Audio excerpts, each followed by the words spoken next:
కేసీఆర్ విషయంలో ఆహ్, అన్న చెప్పే విషయాలు ఒక రకంగా ఉంటున్నాయి. చెల్లెలు చెప్పే విషయాలు ఇంకొక రకంగా ఉంటున్నాయి. ఇప్పుడు అది వైరల్ అవుతోంది. ఒక వీడియో వైరల్ అవుతుంది. ఈ వీడియోలో ఏంటంటే కేటీఆర్ ఒక సందర్భంలో మాట్లాడాడాయన. ఆయన చెప్పిందేంటంటే, అసలు తెలంగాణలో నదులకు నడకలు నేర్పిన మహానుభావుడు, గొప్ప రాజకీయ నాయకుడు, ఎంతో దూరదృష్టి ఉన్న నాయకుడు కేసీఆర్. ఎవరు అవునన్నా కాదన్నా ఇది అక్షర సత్యం అంటూ కేటీఆర్ కామెంట్ చేశాడు. ఆయన అంటే నదులు ఎట్లా పడితే అట్లా పోతుంటాయన్నమాట. వాటికొక దారి, దానికొక తెన్ను, దానికొక నడక, వాటికి నదులకు నేర్పింది ఎవరా అంటే ఈ మహానుభావుడు కేసీఆర్, బీఆర్ఎస్ అధినేత, మాజీ ముఖ్యమంత్రి. పెండింగ్ ప్రాజెక్టులను కూడా ఆయన పరుగులు పెట్టించాడు. ఎవరు? కేసీఆర్. ఇది కేటీఆర్ కామెంట్. నెక్స్ట్ వెంటనే అదే వీడియోలో కవిత కామెంట్స్ వస్తున్నాయి. కవిత కామెంట్స్లో జోడించారు. ఇది చాలా జాగ్రత్తగా చేశారు. ఎవరో సంథింగ్ బీఆర్ఎస్ పార్టీ ప్రత్యర్థులు చేస్తున్న పని అనుకుంటా, చేస్తున్న ప్రచారం అనుకుంటా. ఎందుకంటే అన్న చెల్లెల మధ్య సరే ఇతర గొడవలు, ఇతర వ్యవహారాలు అన్నీ పక్కన పెడదాం. ఇక్కడ పర్టికులర్గా కృష్ణా రివర్ పైన ప్రాజెక్టులకు సంబంధించిన ఇష్యూలో కేటీఆర్ మాట్లాడిన దానికి, కవిత మాట్లాడిన దానికి చాలా తేడా కనిపిస్తుంది. ఆకాశానికి నేలకు ఉన్న తేడా కనిపిస్తుంది. ఎందుకు ఈ మాట చెప్తున్నా అంటే, ఆమె ఏం చెప్పారు అంటే, కవిత, ఎమ్మెల్సీ కవిత, మేము 10 ఏళ్ల పాటు అధికారంలో ఉన్నప్పటికీ రాజోలి బండ డైవర్షన్ స్కీమ్ పూర్తి చేసుకోలేకపోయాము. తర్వాత తుమ్మిళ్ళు అనుకున్నాం కానీ అది కూడా పూర్తి చేయలేకపోయాము. నిండి ప్రాజెక్టు పూర్తి కాలేదు. అట్లాగే పాలమూరు రంగారెడ్డి లిఫ్ట్ ఇరిగేషన్ కూడా పూర్తి కాలేదు. కృష్ణా రివర్ పై, నది పైన ప్రాజెక్టులు నిర్మించలేకపోయాము అని ఆమె చెప్పింది. మరి దీన్ని ఎట్లా అర్థం చేసుకోవాలి? మరి నదులకు నడక నేర్పిన కేసీఆర్ మరి ఎందుకో కృష్ణా నదికి ఎందుకు నడక ఎందుకు నేర్పలేకపోయాడో మనకు తెలియదు. కేటీఆర్ చెప్పాలి. కవిత స్వయంగా కాంట్రడిక్ట్ చేస్తోంది. తన సోదరుడు అన్న అయిన కేటీఆర్ కామెంట్స్ను ఆమె కాంట్రడిక్ట్ చేస్తోంది. కేటీఆర్ చేసిన వ్యాఖ్యలకు విరుద్ధంగా మాట్లాడుతోంది. సో దీనికి సంబంధించిన ఒకసారి డెప్త్లోకి మనం వెళితే, దక్షిణ తెలంగాణ, ఉత్తర తెలంగాణ ఈ రెండింటి మధ్య ఒక అంటే బీఆర్ఎస్ హయాంలో వాళ్ళు ప్రాజెక్టుల పట్ల ఏదైతే ఒక శ్రద్ధ చూపారో, కేసీఆర్ శ్రద్ధ చూపాడో, అందులో దక్షిణ తెలంగాణ పట్ల వివక్ష చూపినట్లుగా పలు సందర్భాల్లో ముఖ్యమంత్రి రేవంత్ రెడ్డి ఆరోపించిన విషయం తెలుసు, విమర్శలు గుప్పించిన సంగతి తెలుసు. అండ్ అసెంబ్లీలో కూడా దీనిపైన రచ్చ జరిగింది. కృష్ణానది ప్రాజెక్టుల పైన వాస్తవాలు, కేసీఆర్ ప్రభుత్వ తప్పిదాలంటూ ఒక నోట్ను కూడా అసెంబ్లీలో రాష్ట్ర ప్రభుత్వం సమర్పించింది. కేసీఆర్ పాపాలే తెలంగాణకు శాపాలుగా మారాయి. మరి ముఖ్యంగా దక్షిణ తెలంగాణకు అనేది ఇక్కడ కాన్సెప్ట్. దక్షిణ తెలంగాణ అంటే ఏమిటి? మనకి ఇక్కడ నల్గొండ, రంగారెడ్డి అండ్ మహబూబ్ నగర్ ఈ టెరెన్, దీనంతా కూడా మనం సౌత్ తెలంగాణ అంటాం. సౌత్ తెలంగాణలో ప్రధానమైనది ఏమిటి? ఎస్ఎల్బీసీ. ఓకే, ఎస్ఎల్బీసీ పూర్తి కాలేదు. ఈ మధ్య మనకు తెలుసు, టనెల్లో జరిగిన యాక్సిడెంట్ ఇదంతా కూడా మనం చూసాం. ఎస్ఎల్బీసీ పూర్తి కాలేదు బీఆర్ఎస్ హయాంలో, ఆ 10 ఏళ్ల కాలంలో.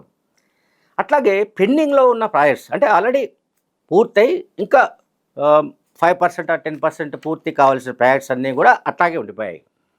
అందులో కల్వకుర్తి కావచ్చు, భీమా కావచ్చు, నెట్టెంపాడు కావచ్చు, కోయిల్ సాగర్ కావచ్చు, లేకపోతే సరళ సాగర్ కావచ్చు, ఇటువంటి చాలా ప్రాజెక్ట్స్ ఉన్నాయి.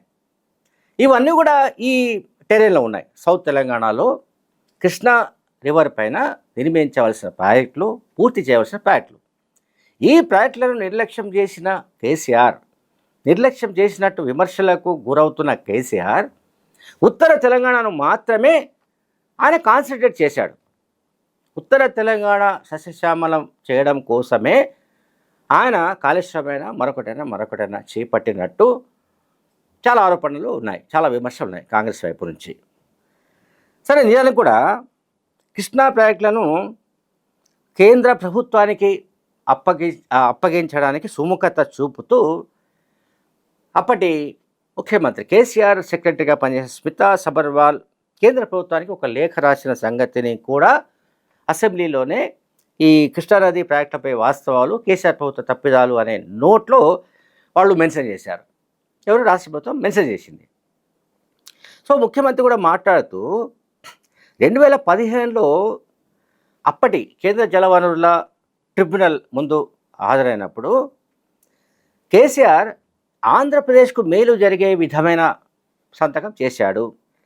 దానివల్ల మనకు తెలంగాణలో కృష్ణానది పరివాహక ప్రాంతం 68.5% ఉంటే 68.5% ఉంటే ఇది పరివాహక ప్రాంతం 299 టీఎంసీస్ అంటే కేవలం 37.37%కు మాత్రమే ఈ అగ్రిమెంట్ చేసుకోవడం అంటే ముఖ్యమంత్రిగా సంతకం చేయడం అనేది దక్షిణ తెలంగాణకు చేసిన తీరని ద్రోహంగా ముఖ్యమంత్రి రేవంత్ రెడ్డి అసెంబ్లీలోనే ఆరోపించాడు.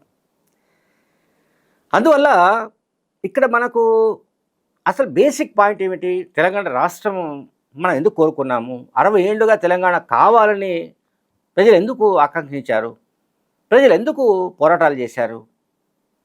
అంటే తెలంగాణలో జలవనరులు కావచ్చు, ఉద్యోగాలు కావచ్చు, ఉపాధి అవకాశాలు కావచ్చు, లేకుంటే ఇతరత్ర ఏదైనా ఏ వనరులైనా కావచ్చు, మొత్తంగా ఆంధ్ర ప్రాంతానికి సంబంధించిన వాళ్ళు, మరి ముఖ్యంగా కోస్తా ప్రాంతానికి సంబంధించిన వాళ్ళు దోపిడీ దోపిడీ చేస్తున్నారు కనుక మన చేతుల్లో మరి పరిపాలన ఉండాలి, స్వావలంబన ఉండాలి.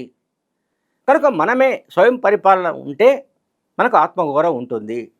తర్వాత ఈ జలవనరులను మనం కాపాడుకోవచ్చు, మన ప్రాజెక్టు మనం నిర్మించుకోవచ్చు అనే కాన్సెప్ట్ తోటే పోరాటాలు జరిగాయి.